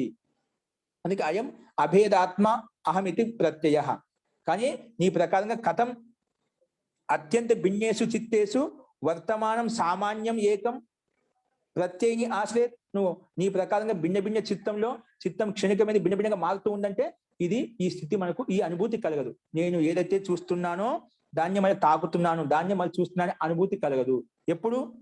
అత్యంత భిన్నేషు చిత్తేషు వర్తమానం, భిన్న భిన్న చిత్తాలు వర్తమానం ఉన్నప్పుడు అలాంటి స్వానుభవం కలగదు, స్వానుబుద్ధి కలగదు అని చెప్పాడు అనమాట. కాబట్టి స్వానుభవం కలగాలంటే చిత్తం ఒకటే అని భావించినప్పుడే కలుగుతుంది. భిన్న భిన్న చిత్తంగా చిత్తం నష్టమవుతుంది, ఉత్పన్నమవుతుంది, చిత్తం ఉత్పన్నమవుతుందంటే అది మనకు సాధ్యం కాదు. లోక వ్యవహారంలో మనకు అది కలగదు. కానీ నువ్వు లోక వ్యవహారం చేస్తున్నావు కాబట్టి నీ సిద్ధాంతం నీకు అది విపరీతంగా కనిపిస్తున్నావు. చిత్తం నష్టమైతే రెండో వ్యవహారం కనిపించకూడదు, కానీ చూస్తున్నావు కదా నువ్వు. కాబట్టి లోక విరుద్ధము ఇది సిద్ధాంతము, క్షణికవాద సిద్ధాంతం సత్యం కాదు. అందుకే చెప్పానమాట. స్వానుభవ గ్రాహ్యశ్చ అయం అభేదాత్మ అహమితి ప్రత్యయ. స్వానుభవం మన ప్రత్యక్షంగా స్వానుభవ గ్రాహ్యం కలుగుతుంది ఏది? చిత్తం ద్వారా. అందుకే అభేదాత్మ భిన్న భిన్న జ్ఞానం కాదు. నీ ప్రకారంగా పోతే ప్రతి చిత్తం భిన్న భిన్నమైంది అనుకుంటే మనకు భేద జ్ఞానం కనిపిస్తుంది, కానీ అభేద జ్ఞానం కనిపించదు. ఏ దానికి సంబంధమే ఉండదు అనమాట. ఇది ఒక పని చేసి నష్టం అయిపోయింది, ఇంకో పని చేసి నష్టం అవుతుంది. అది ఏదో అస్తవ్యస్తంగా ఉంటుంది, వ్యవస్థితంగా ఉండదు అనమాట. ఒకరు చూసింది ఒకరు చేస్తూ ఉంటుంది, ఒకరు చూసింది ఇంకొకరు చేస్తూ ఉంటుంది. దానికి ఏమైనా సంబంధం ఉందా? ఒకరు చేసిన పాపాలకు ఇంకొకరు అనుభవించాల్సి ఉంటుంది అనమాట. అట్లా చాలా రకాల దోషాలు రావచ్చు. కాబట్టి ఈ చిత్తము క్షణికమైందనేది వాదన సత్యం కాదు, సిద్ధాంతం కాదు. అందుకే నచ ప్రత్యక్షస్య మాహాత్మ్యం ప్రమాణాంతరేణ అభిభూయతే. నువ్వు మన ప్రత్యక్షంగా నేను చూసినాను, అదే చూసిన విషయాన్ని మళ్ళీ ఇప్పుడు నేను స్పర్శిస్తున్నాను, తాకుతున్నాను, మళ్ళీ చూస్తున్నాను, ఏదైతే అనుభూతి కలుగుతుందో అది ప్రత్యక్షం. మనం ప్రత్యక్షం చూస్తున్నాం. నిన్న ఒక వ్యక్తితో దగ్గర డబ్బులు తీసుకున్నాము, అదే వ్యక్తి ఇప్పుడు డబ్బులు ఇస్తున్నాం. ఆ స్మృతి నిన్న తీసుకునే వ్యక్తి వేరు, ఇప్పుడు తీసుకునే వ్యక్తి వేరు, ఇప్పుడు ఇస్తున్నటువంటి వ్యక్తి వేరన్నా అనుకుని అదేమైనా లోక వ్యవహారం సిద్ధిస్తుందా? ఎప్పుడు కాదు. ఆ చిత్తం స్మరణ ఉంది కాబట్టే ఇప్పుడు నిన్న ఎవరి దగ్గర డబ్బులు తీసుకున్నా అదే వ్యక్తికి ఇస్తున్నాను, మళ్ళీ అదే వ్యక్తి దగ్గర తీసుకుంటున్నాను. చిత్తం భిన్న భిన్నమైన అనుకునే వ్యక్తి మారిపోతాడు, ఆ సందర్భం మారిపోతుంది, ఆ పదార్థం మారిపోతుంది, ఏది వ్యవస్థితంగా ఉండదు. లోక వ్యవహారం నడవదు. కానీ లోక వ్యవహారం అదే విధంగా చేస్తున్నాం. కాబట్టి దీన్ని బట్టి ఏమర్థం అవుతుంది? చిత్తం అని ఒకటే. అన్ని మనం గత సందర్భాల్లో చూసినటువంటి విషయ జ్ఞానం ఏదైతే ఉందో, పరిజ్ఞానం ఏదైతే ఉందో అన్నిటినీ ఆ చిత్తం సేకరిస్తుంది, గ్రహిస్తుంది కాబట్టి అక్కడ లోక వ్యవహారం చేయగలుగుతున్నాం. అందుకే స్వానుభవ గ్రాహ్యశ్చ, స్వానుభవాన్ని మొత్తం గ్రహణం అవుతున్నాం, చిత్తం ద్వారా గ్రహణం అవుతుంది. అభేదాత్మ భేద రూపంలో కావడం లేదు. అందుకే ఇది ప్రత్యక్షమైన అంటే ప్రత్యక్షాన్ని ఎవరు ఖండించలేదు. అందుకే నాచ ప్రత్యక్షస్య మాహాత్మ్యం, ప్రత్యక్షం యొక్క మాహాత్మ్యము ప్రమాణాంతరైన అభిభూయత. ప్రమాణం ద్వారా ఖండించబడదు, వేద ప్రమాణం ఖండించబడదు. ప్రత్యక్షంగా నేను చూశాను, దాన్ని తాకుతున్నాను, ప్రత్యక్షంగా మనకు తెలుసు. అది దాన్ని వేద ప్రమాణంలో ఎలా ఖండిస్తాం? అది ఖండించలేవు. అందుకే ప్రమాణాంతరైన వేద ప్రమాణం ద్వారా అభిభూయతే, అది అభిభూతం కాదు, అణిచివేయబడదు. ఎందుకు? ప్రమాణాంతరం చ ప్రత్యక్ష బలేన ఏవ వ్యవహారం లభతే. వేద ప్రమాణం కూడా, అన్య ప్రమాణం అంటే అనుమాన ప్రమాణం కావచ్చు, శబ్ద ప్రమాణం కావచ్చు, ఇవి కూడా ప్రత్యక్ష పూర్వకంగానే ఈ అనుమానాలు ప్రమాణంగా భావిస్తాము. ప్రమాణంలో కూడా ఇప్పుడు శబ్ద ప్రమాణం తీసుకున్నాం, ఋషి మహర్షులు అంతా ప్రత్యక్షంగా అనుభూతిని పొందారు కాబట్టి శబ్ద ప్రమాణంగా మనకు అందజేశారు. అది ప్రత్యక్ష పూర్వకమే శబ్ద ప్రమాణం కూడా. అదేవిధంగా అనుమానం కూడా, అనుమాన ప్రమాణం కూడా, అది కూడా ప్రత్యక్షంగా ఎప్పుడో చూసాం కాబట్టి అనుమానం ద్వారా ఇలా ఉందని చెప్తున్నాం. కాబట్టి అన్య ప్రమాణాలు కూడా ప్రత్యక్ష పూర్వకమైనవే. కాబట్టి ప్రత్యక్షంగా మనం ఏదైతే లోక వ్యవహారం చేస్తున్నామో దాన్ని అణిచివేయడానికి ఏ ప్రమాణము సాటి కాదు. అంటే ప్రత్యక్షానికి అనుకూలంగానే ఉంటాయి. కాబట్టి ప్రత్యక్షంగా మనం ఏదైతే నేను చూశాను, దాన్ని తాకుతున్నాను, దాన్ని మళ్ళీ చూస్తున్నాను అనుభూతి ఏదైతే ఉందో, చిత్తం ఒకటి కాబట్టి ఇలా అనుకుంటున్నాము, ఇలా స్మరిస్తున్నాము. భిన్న భిన్న చిత్తమైనప్పుడు అలాంటి స్థితి కలగదు. ఎందుకంటే ప్రత్యక్షాన్ని ఎవరు ఖండించలేదు, అనుమానం ఖండించలేదు, శబ్ద ప్రమాణం ఖండించలేదు. అందుకే శబ్దాంతరైన ప్రమాణాంతరైన అభిభూయతే. ఎందుకు? ప్రమాణాంతరం వేరే ప్రమాణాలు కూడా ప్రత్యక్ష బలైన ఏవ వ్యవహారం లేకపోతే ప్రత్యక్ష పూర్వకంగానే వ్యవహారంలోకి వస్తాయి. కాబట్టి అంతిమ సిద్ధాంతం ఏంటి? ఒకటే సమానం చెప్పాడనమాట. తస్మాత్ పైన కూడా చెప్పాడనమాట. తస్మాత్ ఏకం అనేకార్థం అవస్థితం చ చిత్తం. అందువల్లనే ఏకహి చిత్తి అంటే ఒకటే చిత్తమే అనేక అర్థాల యొక్క జ్ఞాన్ని సంపాదిస్తుంది. అది స్మృతి ద్వారా మనకు అందజేస్తుంది. విషయం భిన్న భిన్నమైన అయినప్పటికీ కూడా చిత్తం అదే, క్షణికమైనది కాదు. క్షణికమైనది అనుకున్నాం అనుకోండి, లోక వ్యవహారం సిద్ధించదు అని చెప్పి తస్మాత్ అనేకార్థం తస్మాత్ ఏకం ఏక చిత్తం అనేకార్థం అవస్థితం. అనేక విషయాల యొక్క పరిజ్ఞానం కోసము ఇది స్వీకరించబడింది. కాబట్టి చిత్తం ఒకటే, అనేక అర్థాలను సంగ్రహిస్తుంది. విషయ జ్ఞానం అన్నిటిని ఏకత్రితంగా చూస్తే అది మనకు అనుభూతిని, స్వానుభవాన్ని కలిగిస్తుంది. మన అనుభవాన్ని మనకు కలుగుతుంది. ఈ చిత్తం భిన్న భిన్నం అనుకున్నప్పుడు మన స్వానుభవం కూడా కలగదు.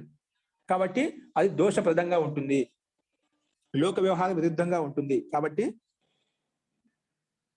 తస్మాత్ ఏకం అనేక అర్థం అవస్థితం చ చిత్తం. అందుకే ఒకటే అర్థాన్ని, అనేక విషయాల యొక్క పరిజ్ఞాని ఒకే చిత్తం ద్వారా మనకు తెలుస్తుంది. చిత్తం భిన్న భిన్నంగా ఉన్నప్పుడు అది తెలియదు, సాధ్యం కాదు అని చెప్పి సిద్ధాంతి ఒకే తాత్పర్యం చెప్పారు. తస్మాత్ అనేకార్థం అవస్థితం చిత్తం. అనేక పదార్థాల యొక్క పరిజ్ఞానము ఒకే చిత్తంలో ఉంటుంది. అది స్థిరమైంది, శాశ్వతమైంది, నిత్యమైంది. ఎప్పుడు ఎప్పటి వరకు అంటే ఈ కల్మాషం ఉన్నంత వరకు అది స్థిరంగానే ఉంటుంది. ఈ కల్మాష నష్టమైనంత వరకు, నువ్వు ముక్తికి వెళ్ళినంత వరకు, సమాధిని పొందినంత వరకు, అంటే దగ్ధభేదం చేయేంత వరకు ఈ చిత్తం అనేది ఎల్లప్పుడూ అలాగే ఉంటుంది. దీనికి నష్టం కాదు. విషయ సేకరణ అంత, విషయ పరిజ్ఞానం అంతా ఆ చిత్తంలోనే ఉంటుంది. ఆ చిత్తం ఒకటనిగా భావించినప్పుడే ఈ విషయ పరిజ్ఞానం అంతా మనకు తెలుస్తుంది. కాబట్టి తస్మాత్ ఏకం అనేకార్థం అవస్థితం చిత్తం. ఈ ఒక చిత్తం అనేది అనేక అర్థం యొక్క పరిజ్ఞాన్ని సేకరిస్తుంది, ఆ స్వానుభవాన్ని కలిగిస్తుంది. కాబట్టి చిత్తం ఏకమని భావించాలి. చిత్తం క్షణికమైనది భావించినప్పుడు అనేక దోషాలు వస్తాయి, లోక వ్యవహారం సిద్ధించదు. కాబట్టి ఈ రకంగా చెప్పాడు. అస్తు. ఇప్పుడు దీంట్లో ఎవరికైనా సందేహం చెప్పండి.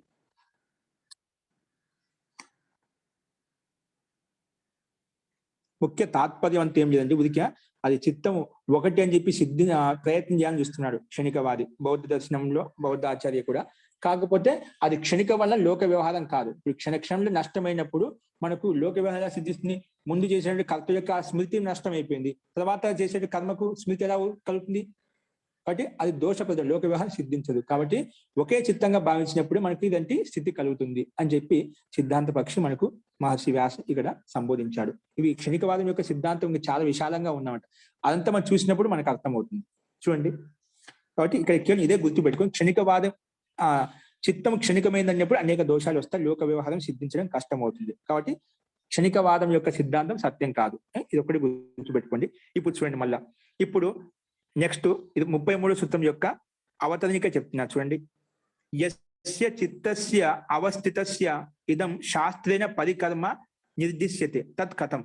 ఇప్పుడు శాస్త్రం ద్వారా చిత్తాన్ని ఏకాగ్రం చేయడం కోసం మనం రకరకాల ప్రయత్నాలు చేసుకున్నాం. చిత్తం తత్ ప్రతిషేధార్థం ఏకతత్వ అభ్యాస అంటే ఇప్పుడు 10 కర్మలు చెప్పారా, చిత్తాన్ని ఎలా నిరోధించాలి అభ్యాస వైరాగ్యం ద్వారా అని భిన్న భిన్న కర్మలు చెప్పుకుంటూ వచ్చామన్నమాట, ఎలా నిరోధించాలి అని చెప్పి. అందుకే చెప్తున్నాడు, యస్య చిత్తస్య అవస్థిత, ఆ చిత్తాన్ని అవస్థితం చేయడం కోసం శాస్త్రైన పరికర్మ నిర్దిష్టత, ఏవైతే 10 కర్మలు చెప్పారో క్రియాకలాపాలు చెప్పాం.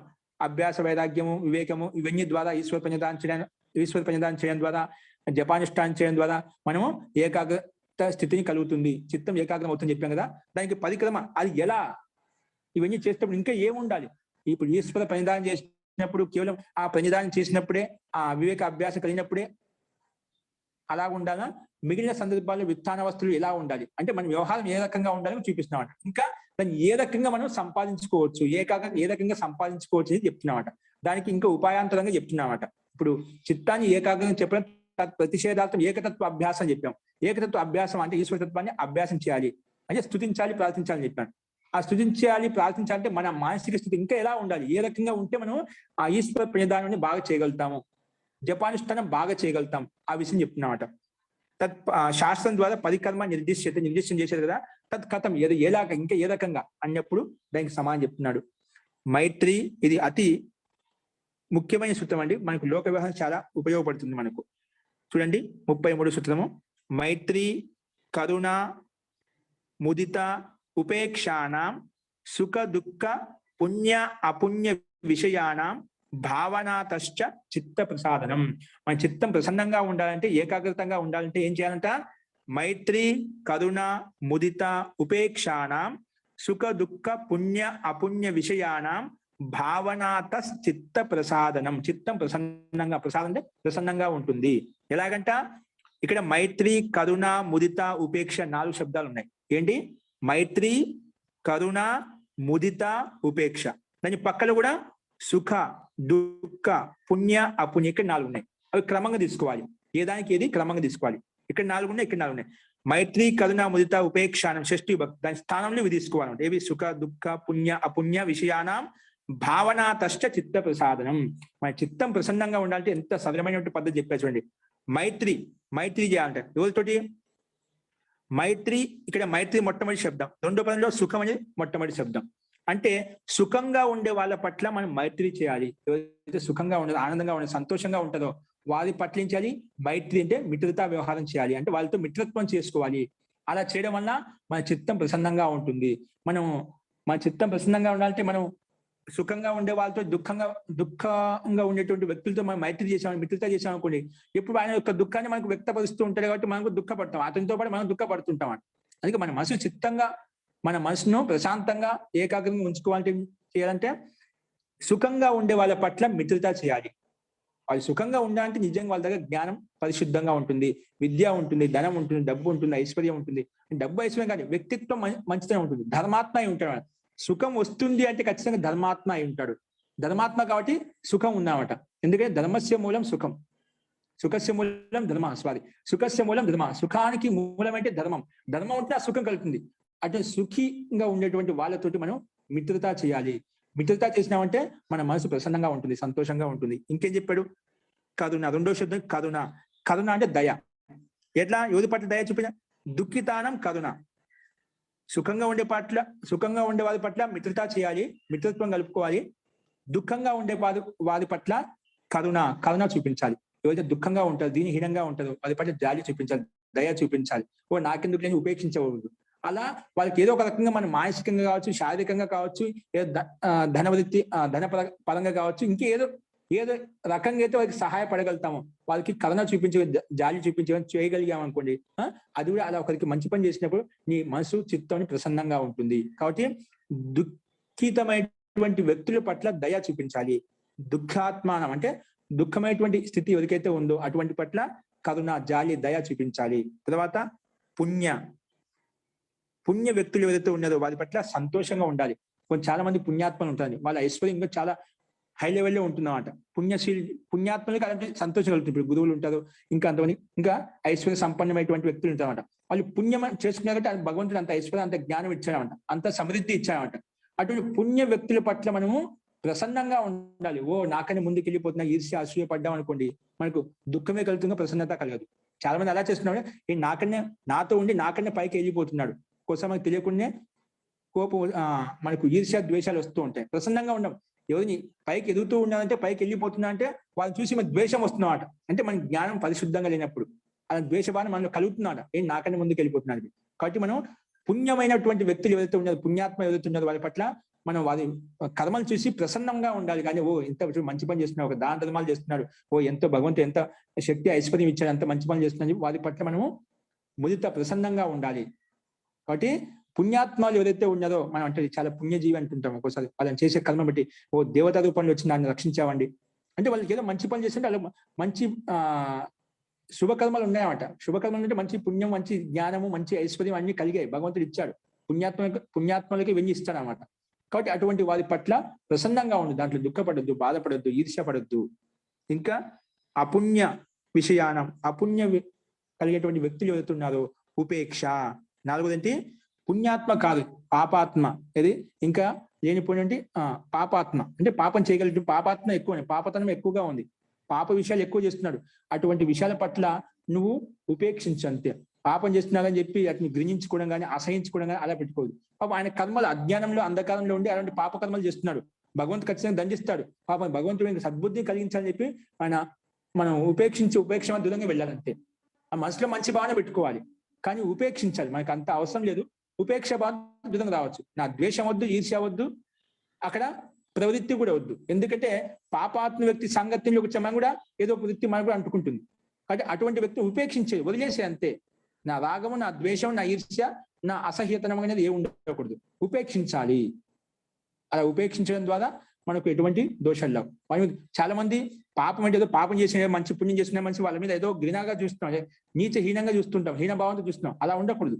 అజ్ఞానంలో అంధకారంలో అలాంటి తప్పులు చేస్తున్నాడు కాబట్టి పరమాత్మగా వేడుకోవాలి. ఆ భగవంతు సద్బుద్ధిని కలిగించి, హే పరమాత్మ అతనికి సద్బుద్ధిని కలిగించి, ఏ పాపం చేసి పాపాన్ని మూట కట్టుకుని కర్మబంధానికి లోనవుతున్నాడు, దుఃఖాన్ని తెచ్చుకుంటున్నాడు, అలా ప్రార్థించుకోవాలి, మనసులో అనుకోవాలి. కానీ అతని పట్ల మనం ద్వేషం కానీ ఈర్ష్య కానీ అసహ్యం కానీ పెట్టుకోకూడదు. ఉపేక్షించి వదిలేసి అంతే. నీకు సంబంధం ఏంటి ఉండు. ఏదైనా నీ దగ్గరికి వచ్చేనా అర్చించినప్పుడు యాచించినప్పుడు జాగరూకంగా ఉండి అటువంటి వ్యక్తులతోటి నువ్వు చేయగలిగితే చేయలేదు, ఉపేక్షించి వదిలేసే అంతే. ఉపేక్ష భావన ఉండాలి. కాబట్టి ఇది చెప్పామట. మైత్రి కరుణ ముదిత ఉపేక్షానం సుఖ దుఃఖ పుణ్య అపుణ్య విషయానం భావనాతశ్చ చిత్త ప్రసాదనం. అలా భావన చేయడం వల్ల అంటే సుఖంగా ఉండే వారి పట్ల మిత్రత యొక్క భావన చేయడం వల్ల, దుఃఖంగా ఉండే వారి పట్ల కరుణ జాలి చూపించడం వల్ల, ఆ భావనతో ఉండటం వలన, ఇంకా పుణ్యాత్మ పట్ల ప్రసన్నంగా ఉండటం వలన, అదేవిధంగా అపుణ్య ఆత్మలు ఎవరైతే ఉన్నారో, అపుణ్య వ్యక్తులు ఎవరైతే ఉన్నారో వారి పట్ల ఉపేక్ష భావన ఉండటం వల్ల, అలాంటి భావన పెట్టుకోవాలి మనసు. భావనాత చిత్త ప్రసాదనం. అలాగా భావన చేయడం వల్ల, అలా మనసులో అనుకోవడం వల్ల చిత్తం ప్రసన్నంగా ఉంటుంది, చిత్తము నిర్మలంగా ఉంటుంది, సంతోషంగా ఉంటుంది. కాబట్టి ఇది సూత్రం యొక్క తాత్పర్యం. ఇదే విషయంలో మహర్షి వ్యాస ఏమంటున్నారు చూడండి. తత్ర సర్వ ప్రాణిషు సుఖ సంభోగ ఆపన్యేషు మైత్రిం భావయేత్. ఏదంట తత్ర సర్వ ప్రాణిషు అంటే సమస్త ప్రాణుల పట్ల, సర్వ ప్రాణిషు సుఖ సంభోగ ఆపన్యేషు, సుఖము ఐశ్వర్యము సర్వభోగాలు భగవంతుడు అన్ని ఇచ్చేసాడనమాట, అన్ని ఐశ్వర్యాలు అనుభవిస్తున్నాడు. అటువంటి సుఖాత్మలు ఏదైతే ఉన్నదో, సుఖ సంభోగ ఆపన్య సుఖ సంభోగాలు ఏవైతే ఏ ప్రాణికైతే కలిగావో మైత్రిం భావయేత్, అటువంటి సుఖయుక్తమైనటువంటి వ్యక్తుల పట్ల మైత్రిం భావయేత్, మైత్రికి భావన పెట్టుకో, మైత్రి యొక్క భావన నీలో కలగాలి. అలా కలిగినప్పుడు నీకు కూడా ప్రసన్నత కలుగుతుంది. ఇంకేం చెప్పాడు? దుఃఖితేషు కరుణాం, దుఃఖితేషు దుఃఖాత్మ ఏదైతే ఉన్నదో, దుఃఖపడుతున్నారు, బాధపడుతున్నారు, అటువంటి వారి పట్ల కరుణాం భావయేత్, కరుణను భావన చూపించు, కరుణ యొక్క భావన చూపించు. తర్వాత పుణ్యాత్మకేషు, పుణ్యాత్మశీలు ఎవరైతే ఉన్నారో, పుణ్యాత్మలు ఎవరైతే ఉన్నారో, పుణ్యాత్మకేషు ముదితాం, ముదిత అంటే ప్రసన్నంగా ఉండు. పుణ్యాత్మలు చూసి మనసులో జల్సి ఈర్ష్య అసూయ పెట్టుకోకుండా ప్రసన్నంగా ఉండు. భగవంతుడు ఇంకా వాళ్ళకి ఐశ్వర్యం ఇచ్చేసి మంచి పని చేస్తున్నాడు, ఇంకా వాళ్ళని మంచి కోరుకో మనసులో. అలాంటి భావన పెట్టుకోవడం వల్ల మనలో సాత్విక వృత్తి పెరుగుతుంది మనలో. కాబట్టి పుణ్యాత్మకేషు ముదిత ఉండాలి, ప్రసన్నంగా ఉండాలి, ఈర్ష్య ద్వేషం కాదు. ఇంకా అపుణ్యశీలేషు ఉపేక్షాం, పుణ్యశీలి కాదు అంటే పాపమైన పనులు చేస్తున్నారు, ఘోరమైన పనులు చేస్తున్నారు, అటువంటి అపుణ్యశీలం ఏదైతే ఉన్నదో, పుణ్యం చేయడం లేదో, పాపం చేస్తున్నదో, అపుణ్యశీలేషు ఉపేక్షించు అంతే. దాంట్లో ఎక్కువ సంబంధం పెట్టుకోవద్దు, ఎంత అవసరమో అంతే మాట్లాడు అంతే. ఘృణ ఈర్ష్య అసూయ పెట్టుకోవద్దు. ఘృణం కూడా అది ఒక దోషం. మళ్ళీ ఉపేక్ష భావంతో ఉండు, సంబంధం లేనట్టుగా ఉండు. నీ దగ్గర ఏమైనా అర్చించినప్పుడు చెప్తే జాగ్రత్తగా ఉండి సమానం చేయగలిగి చెయ్యి. అంతేగాని మనసులో పెట్టుకుని పోయి ఇట్లా చేశాడు అట్లా చేశాడు అని చెప్పి మనం అనుకోవద్దు. అది వాయన కర్మలు మనం ఎందుకు ఆలోచించాలి? ఆ కర్మలు భగవంతుడు శిక్షణ ఇస్తాడు, దండిస్తాడు. కాబట్టి మనం ఉపేక్ష భావంతో ఉండాలి. ఎందుకంటే పాపాత్మకుడు అధర్మాత్మకుడు ఎప్పుడు ఏ అఘాయితం చేస్తారో తెలియదు. అటువంటి వారి పట్ల సావధానంగా జాగ్రత్తగా ఉండాలి అంతే. అంతేగాని మనం అంటి పెట్టుకొని ఉండకూడదు. అంటి పెట్టుకోకూడదు, మనం ద్వేషించకూడదు, ఈర్ష పెట్టకూడదు. కానీ మనం సంబద్ధ నేటిగా ఉపేక్ష భావనతో ఉండు అని చెప్పాడు. అందుకే అపుణ్యశీలేషు ఉపేక్ష, ఉపేక్ష భావన ఉండాలి. ఏవం అస్య భావయత, ఈ రకంగా భావన చేయడం వలన శుక్ల ధర్మో ఉపజాయతే. శుక్లధర్మం అంటే పుణ్యకర్మల యొక్క స్థితి మనకు ఉత్పన్నమవుతుంది. శుక్ల ధర్మ ఉపజాయతే. శుక్ల ధర్మ అంటే మంచి కర్మలు చేయాలనే ధర్మం మనలో ఉత్పన్నమవుతుంది. ఇట్లా మన మనసులో భావన చేయడం వలన శుక్ల ధర్మ ఉపజాయతే అంటే పుణ్యకర్మలు చేయాలనే భావన మనలో ఉత్పన్నమవుతుంది. అలా పుణ్యకర్మలు చేయాలి, మంచి పనులు చేయాలి, ధార్మికమైన పనులు చేయాలి అలాంటి భావన కలిగిందో తతశ్చ చిత్తం ప్రసీదతి. అలాంటి మంచి పనులు చేయాలని ఎప్పుడైతే నీకు ఆలోచన వచ్చిందో తతః చిత్తం ప్రసీదతి, చిత్తం ప్రసన్నంగా ఉంటుంది. తతశ్చ ఎప్పుడు ఇవన్నీ చేయడం వల్ల అంటే సుఖంగా ఉండే వారి పట్ల మైత్రి, దుఃఖంగా ఉండే వారి పట్ల కరుణ, పుణ్యాత్మ వారి పట్ల సంతోషము, అపుణ్య ఆత్మల పట్ల ఉపేక్ష భావన పెట్టుకోవడం అలాంటి భావన చేయడం వల్ల శుక్ల ధర్మం ఉపజాయ. శుక్ల ధర్మాలు అంటే మంచి పుణ్యకర్మలు, మంచి శుద్ధమైన కర్మలు చేయడానికి మనకు భావన చేయటం వల్ల అలాంటి పనులు చేయాలంటే ధార్మిక పనులు చేయాలనే భావన మనకు ఉత్పన్నం అవుతుంది. శుక్ల ధర్మాలు చేయాలనే అంటే మంచి కర్మలు చేయాలనే, మంచిగానే ముందుకు వెళ్ళాలనే భావన మనలో ఉత్పన్నమవుతుంది. తతస్థ అందువల్లనే చిత్తం ప్రసిద్ధి. అలా చేయడం వల్ల చిత్తం కూడా ప్రసిద్ధంగా ఉంటుంది, సంతోషంగా ఉంటుంది. అలా ప్రసన్నమైన చిత్తం, ప్రసన్నంగా ఉన్నటువంటి చిత్తం అవుతుంది. ప్రసన్నం ఏకాగ్రం స్థితి పదం లభతే. అలాంటి ప్రసన్నంగా సంతోషంగా ఉన్నటువంటి చిత్తమే ప్రసన్నం ఏకాగ్రం స్థితి పదం లభతే. అటువంటి ప్రసన్నమైనటువంటి చిత్తం ఏదైతే ఉందో ఏకాగ్రం లభతే. ప్రసన్నం చిత్తం ఏకాగ్రం లభతే అంటే ప్రసన్నమైనటువంటి చిత్తమే, సంతోషంగా ఉండేటువంటి చిత్తమే ఏకాగ్ర స్థితికి పొందుతుంది. ఏకాగ్రం స్థితి పదం లభతే, ఏకాగ్ర స్థితి పదాన్ని పొందుతుంది. కాబట్టి ఇలాంటి భావన మనకు ఎల్లప్పుడూ ప్రాణి మాతృ పట్ల ఉండాలి. ఒకే ప్రాణి కాకుండా మనకు అనుకూలమైన వాళ్ళు, సంబద్ధమైన వాళ్ళే అనుకుండా సమస్త ప్రాణుల పట్ల అలాంటి భావన మనం పెట్టుకున్నప్పుడు, అక్కడ ప్రతి ప్రాణి ప్రేమించినప్పుడు మనకు చిత్తం ప్రసన్నంగా ఉంటుంది. అలాంటి చిత్తం ప్రసన్నంగా ఉన్నప్పుడు ఏకాగ్ర స్థితిని మనం పొందవచ్చు. మనలో ఇటువంటి వ్యవహారం, లౌకిక వ్యవహారం లేదనుకోండి, నువ్వు ఎంత సాధన చేసినా కూడా అది మనకు అంత ఫలితాన్ని మనకు ఇవ్వదు.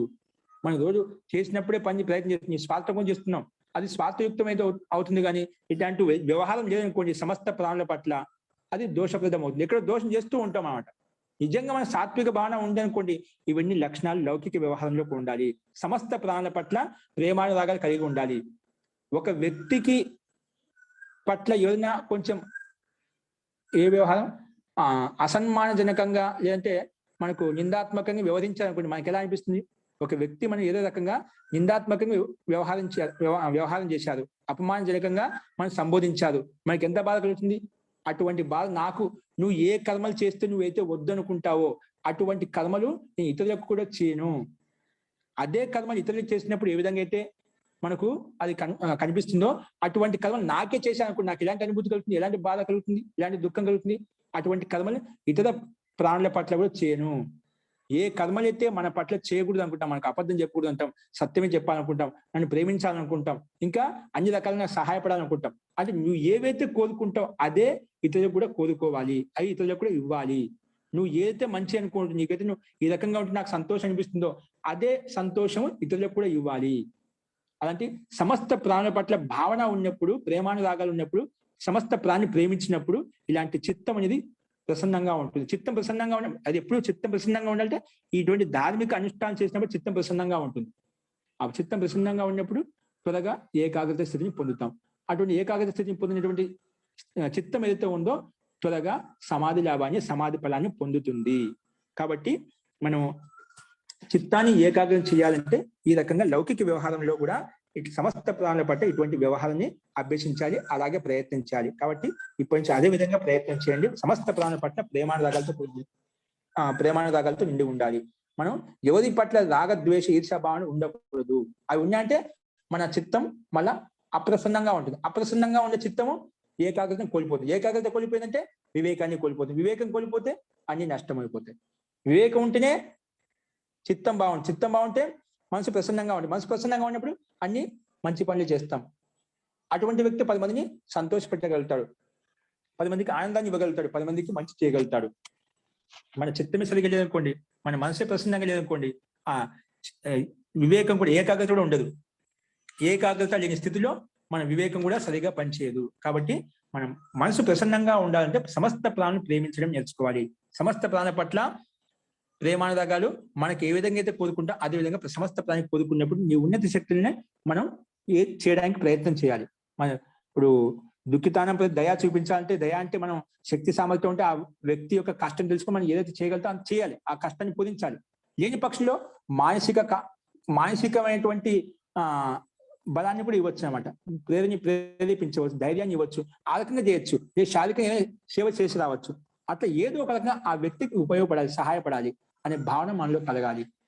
అతను కూడా నాలకే జీవాత్మ, అదే కష్టం నీకు వస్తే నేను ఏ విధంగా నాకు 10 మంది సహాయం చేయాలనుకుంటే బాగుంటుంది అనుకుంటాం కదా. అదే స్థితి ఎదురులోకి వచ్చినప్పుడు నేను కూడా అలాంటి స్థితిలో ఉన్నారు కాబట్టి ఎదుటి వ్యక్తి నేను కూడా అదే విధంగా సహాయం చేయాలి అనే భావన మనకు కలిగినప్పుడు మన చిత్తం ప్రసన్నంగా ఉంటుంది. ప్రసన్నంగా ఉండే చిత్తం ఏకాగ్రతను పొందుతుంది. కాబట్టి ఈ రకంగా మనం మహర్షి వ్యాస్ కూడా చెప్పాడు. నెక్స్ట్ ఇదే ఇంకా ఈ మనసును ప్రసన్నంగా ఉంచుకోవాలి అంటే, ఈ మనసును ప్రసన్నంగా ఉంచుకోవాలంటే ఇంకేమేం చేయాలనేది మనకు ప్రాణాయామం గురించి వచ్చింది. ప్రత్యర్థన విధారణాభ్యాం వా ప్రాణస్య. ఈ ప్రాణాయామం ఎలా చేయాలి, ఏ విధంగా చేయాలి, అసలు ప్రత్యర్థనం అంటే ఏమిటి, విధారణం అంటే ఏమిటి? చాలా మంది ప్రాణాయామం చేస్తూ ఉంటారు. ప్రాణాయామం గురించి అనులోమం విలోమం అని చెప్పి మనం చాలా మంది యోగంలో చేస్తూ ఉంటాం. అది ఒక ప్రక్రియ. అది ముందు నాసికా రంధ్రంలో ఉండేటువంటి దోషాన్ని తొలగించుకోవడం కోసం ముందు చేసేటువంటి ప్రక్రియ. తర్వాత ముఖ్యంగా ఇక్కడ మనం చెప్పే పద్ధతి ఉంది, ప్రత్యర్థన విధారణాభ్యాం ప్రాణస్య. అంటే ప్రాణం, ఈ ప్రత్యర్థనం విధానం చేయడం వల్ల ప్రాణాన్ని నిగ్రహించవచ్చు, మన చిత్తాన్ని ఏకాగ్రం చేసుకోవడానికి అత్యంత సహాయంగా ఉంటుంది ప్రాణాయామం అనేది. ప్రాణాయామం చేయడం వల్ల ముందు సమాధిలోకి ఏకాగ్ర స్థితిని పొందడం కోసం ఇవన్నీ చాలా సహాయపడతాయి.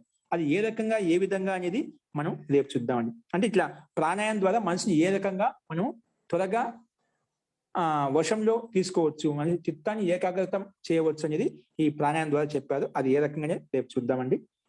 ఇంకా తర్వాత ఈ ప్రాణాయామం చేయడం వల్ల మనకు ఎటువంటి స్థితి కలుగుతుంది, ఎటువంటి అనుభూతి కలుగుతుంది అనేది కూడా, అంటే ఈ సాధన జపానుష్ఠానం మనం నిరంతరంగా బాగా చేసుకుంటూ పోతేనా, ఈ ప్రాణాయామం ద్వారా ఇవన్నీ చేసుకుంటూ పోతేనా మనకి ఏ స్థితి కలుగుతుంది, ఎటువంటి అనుభూతులు కలుగుతాయి అనేది తర్వాత విషయవతి ప్రవృత్తి ఉత్పన్న మనసహ స్థితి నిబంధిని అని చెప్పి మనకు ఆ విషయం మీద ప్రయత్నం చేయడం వల్ల, ప్రవృత్తి ఉండటం వల్ల మనసహ స్థితి నిబంధిని ఎటువంటి స్థితి కలుగుతుంది అనేది మనం రేపు చూద్దాం. ఈ ప్రాణాయామం గురించి, నెక్స్ట్ దానివల్ల కలిగేటువంటి ఉపలబ్ధి గురించి ఏంటంటే రేపు చూద్దాము.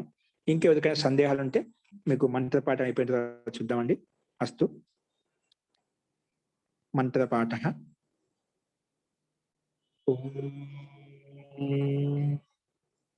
సర్వే భవంతు సుఖినః, సర్వే సంతు నిరామయాః, సర్వే భద్రాని పశ్యంతు, మా కశ్చిత్ దుఃఖ భాగ్ భవేత్.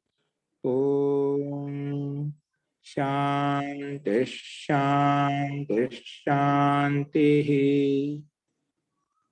సర్వేభ్యో నమః. అందరికీ నమస్కారం అండి.